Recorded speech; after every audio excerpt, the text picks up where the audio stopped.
বিসমিল্লাহির রহমানির রহিম। যে সমস্ত মহিলা মা ও বোনদের বিবাহ হয়েছে, প্রত্যেকটা মহিলা মা বোন আপনার স্বামীর চেহারার দিকে তাকিয়ে আল্লাহ রব্বুল আলমিনের শেখানো ছোট্ট একটি দোয়া তিনবার, শুধুমাত্র তিনবার আপনার স্বামীর চেহারার দিকে তাকিয়ে পড়ুন। ভালোবাসা বৃদ্ধি পাবে। কখনোই আপনাদের সম্পর্ক ছিন্ন হবে না। যতদিন থাকবে স্বামী স্ত্রী প্রেমে, তত বেশি পাগল থাকবে। সংসারের প্রতি যত্নশীল হবে। স্ত্রীর প্রতি স্বামীর ভালোবাসা বৃদ্ধি হবে। স্বামী অনেক বেশি কেয়ার করবে। আপনার প্রতি দুর্বল হয়ে যাবে ইনশাআল্লাহ আজ্জা ওয়াজাল্লাহ। আর এই স্বামী স্ত্রীর উপরে আল্লাহ রব্বুল আলমিনের রহমত নাজিল হবে। আল্লাহু আকবার। এজন্য প্রিয় মা ও বোনেরা, আমি আপনাদেরকে বলবো, যাদের বিবাহ হয়েছে, আপনারা একটু কষ্ট করে এই ছোট্ট সহজ দোয়াটি স্বামীর চেহারার দিকে তাকিয়ে একটি বারের জন্য হলেও আপনি পূরণ বিশ্বাস রেখে আপনার কপাল খুলে যাবে। আল্লাহ রব্বুল আলামিন আপনার স্বামীর অন্তরের মধ্যে শুধুমাত্র আপনার জন্যই ভালোবাসা রেখে দিবেন।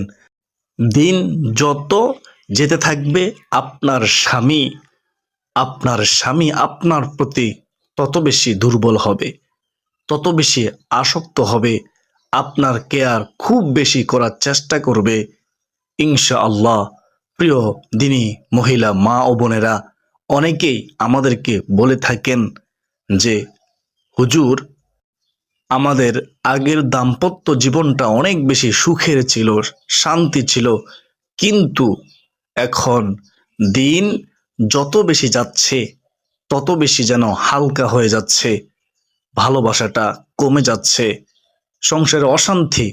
আবার অনেকে বলে থাকে, হুজুর, আমার স্বামী অন্য মহিলার সাথে ফরকিয়া আসক্ত হয়ে পড়েছে, অন্য মহিলাদের প্রতি তার মন মানসিকতা দুর্বল, অনেক বেশি সে ফরকিয়া করে, ফরকিয়ার সাথে আসক্ত, আমাকে দু চোখেই দেখতে পারে না, একটি ভালো কথা পর্যন্ত আমি স্ত্রীর সঙ্গে কখনোই বলে না, আমাকে দেখতেই পারে না, একদম সহ্য করতে পারে না। এমন অনেক মহিলা দিনী মা বোন আছেন, আমাদেরকে প্রতিনিয়ত বলে থাকে। এজন্য আমি আপনাদেরকে বলবো, প্রিয় দিনী মা ও বোনেরা, আল্লাহ রব্বুল আলামিন কিন্তু পবিত্র কোরআনুল কারীমের মধ্যে সবকিছু রেখে দিয়েছেন। আল্লাহ রব্বুল আলামিন বলেছেন, এমন কোনো বিষয় নাই যেটা পবিত্র কোরআনুল কারীমের মধ্যে রেখে দেওয়া হয় নাই। সুবহানাল্লাহ। সব সমস্যার সমাধান কিন্তু এই কোরআন শরীফের মধ্যে রয়েছে। সুবহানাল্লাহ।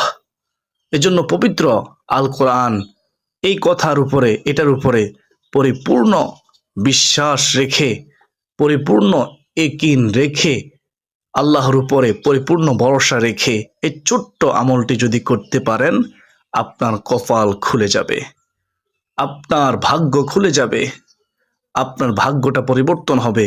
আপনার স্বামী আপনার যত্ন নেবে, আপনাকে পাগলের মতো, অন্ধের মতো ভালোবাসবে, মহব্বত করবে ইনশাআল্লাহ। এই আমলটি আপনারা যে কোনো সময় করতে পারবেন, যে কোনো সময় করতে পারবেন। আপনি চাইলে রাত্রে করতে পারবেন, অথবা দিনে করতে পারবেন, ফজরের পরে, সকালে করতে পারবেন, আপনি চাইলে সন্ধ্যার পরেও করতে পারেন, আপনি চাইলে যে কোনো সময়, যখনই আপনি সুযোগ পাবেন তখনই করতে পারবেন ইনশাআল্লাহ। প্রিয় মা ও বোনেরা, এই আমলটি করার জন্য সর্বপ্রথম সর্বপ্রথম আপনাদেরকে সুন্দরভাবে পবিত্রতা অর্জন করতে হবে। এজন্য আপনি বিসমিল্লাহ সহকারে অজু করবেন। বিসমিল্লাহ সহকারে যদি আপনি অজু না করেন, তাহলে কিন্তু আপনার অজুটা অসম্পূর্ণ থেকে যাবে, পরিপূর্ণ হবে না। এজন্য অবশ্যই আপনি অজুর শুরুতে বিসমিল্লাহ এতটুকু আপনারা বলবেন। বিসমিল্লাহ বলে অজুটা শুরু করবেন। তারপরে অজু হয়ে গেলে আপনি আকাশের দিকে তাকিয়ে কালিমায়ে শাহাদাত, শাহাদাত আঙ্গুলে উঁচু করে আপনি পড়বেন একবার, আল্লাহকে সন্তুষ্টি করার জন্য, আল্লাহকে খুশি করার জন্য পাঠ করবেন। রাসূল করিম সাল্লাল্লাহু আলাইহি ওয়াসাল্লাম বলেছেন, যেই ব্যক্তি অজুর পরে কালিমায়ে শাহাদাত পাঠ করবে, আল্লাহ রব্বুল আলামিন তাকে এত ভালোবাসে, তার জন্য জান্নাতের 8টি দরজা খুলে দিবেন। সুবহানাল্লাহ, আল্লাহু আকবার। মৃত্যুর পরে ওই বান্দা যে দরজা দিয়ে ইচ্ছে জান্নাতে প্রবেশ করতে পারবে। এজন্য প্রিয় মহিলা, মা ও বোনেরা, অবশ্যই এই আমলটি করার জন্য আপনারা প্রথমে অজুটা সুন্দরভাবে করবেন, উত্তমভাবে করবেন। তারপর আকাশের দিকে তাকিয়ে কালিমা শাহাদাতটা একবার পাঠ করবেন। এভাবে পাঠ করবেন, আশহাদু আল্লা ইলাহা ইল্লাল্লাহু ওয়াহদাহু লা শারীকা লাহু ওয়া আশহাদু আন্না মুহাম্মাদান আবদুহু ওয়া রাসূলুহু, আবদুহু ওয়া রাসূলুহু। এভাবে পাঠ করে একবার কালিমায়ে শাহাদাতটা পাঠ করবেন। তারপর ওযু হয়ে গেলে আপনি 2 রাকাত নফল নামাজ পড়বেন। সালাতুল হাজতের নিয়ত করে 2 রাকাত সাধারণ নফল নামাজ আপনারা আদায় করবেন। নফল নামাজটা আদায় করা হয়ে গেলে আপনার স্বামী যদি ঘুমিয়ে থাকে কিংবা শুয়ে থাকে, আপনার স্বামীর কাছে যাবেন। যাওয়ার পরে 1 নম্বরে আপনারা আস্তে আস্তে করে, যাতে স্বামী কোনোভাবেই বুঝতে না পারে যে আপনি তাকে আয়ত্ত করার জন্য, আপনার কাছে আসার জন্য আপনি আমলটা করতেছেন, এটা যেন সে বুঝতে না পারে। যদি বুঝতে পারে তাহলে কিন্তু আপনাকে বিভিন্ন রকমের প্রশ্ন জিজ্ঞাসার সম্মুখীন হতে হবে।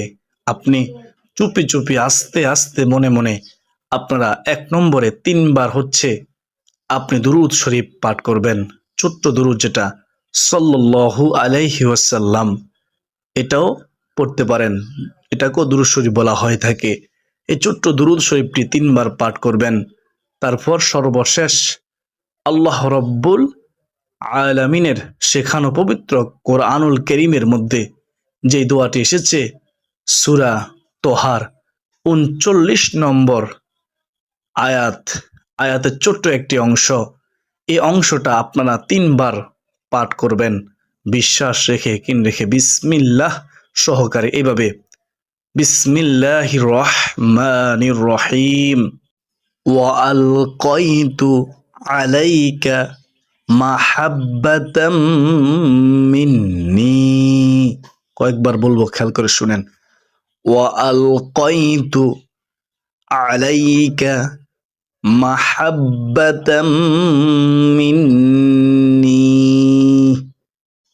ওয়া আলকাইতু আলাইকা মাহাব্বাতাম মিন্নি, মাহাব্বাতাম মিন্নি। আমি কয়েকবার বলে দিয়েছি, আপনারা একেবারে পরিপূর্ণ সহি শুদ্ধভাবে এটা শিখবেন, এটা পড়বেন। তারপর ইনশাআল্লাহ আমলটি করবেন, তাহলে 100% ফলাফল পাওয়ার কিন্তু সম্ভাবনা রয়েছে প্রিয় মা ও বোনেরা। তারপর সর্বশেষ আবারও 3 বার দুরূদ শরীফ পাঠ করবেন, সাল্লাল্লাহু আলাইহি ওয়াসাল্লাম, সাল্লাল্লাহু আলাইহি ওয়াসাল্লাম। এই ছোট্ট দুরূদ শরীফটি সর্বশেষ 3 বার পাঠ করে আপনি মুনাজাত করবেন, দোয়া করবেন। আল্লাহকে বলবেন যে আল্লাহ, আপনি আমার স্বামীকে আমার বাধ্য করে দেন, আপনি আমাকে সাহায্য করুন। আল্লাহ, আমার স্বামীকে আমার অনুগত করে দেন, সে যাতে আমাকে ভালোবাসে, আমার যত্ন করে, সংসারের প্রতি তার যাতে যত্ন থাকে, মায়া মহাব্বত থাকে। আল্লাহ, তুমি এটা বৃদ্ধি করে দাও, তার মনটাকে আমার মনের সাথে একদম অ্যাডজাস্ট করে দাও, মিলিয়ে দাও। এভাবে যদি আপনি দোয়া করেন, মুনাজাত করেন, তাহলে মুনাজাত কবুল হবে। তো এখন প্রিয় মা ও বোনেরা, অনেকের স্বামী দেখা যায় বাড়িতে থাকে না, বিদেশে থাকে, অনেক দূরে থাকে, অনেক জায়গায় দেখা যায় বিভিন্ন কারণে চাকরি করতে হয়।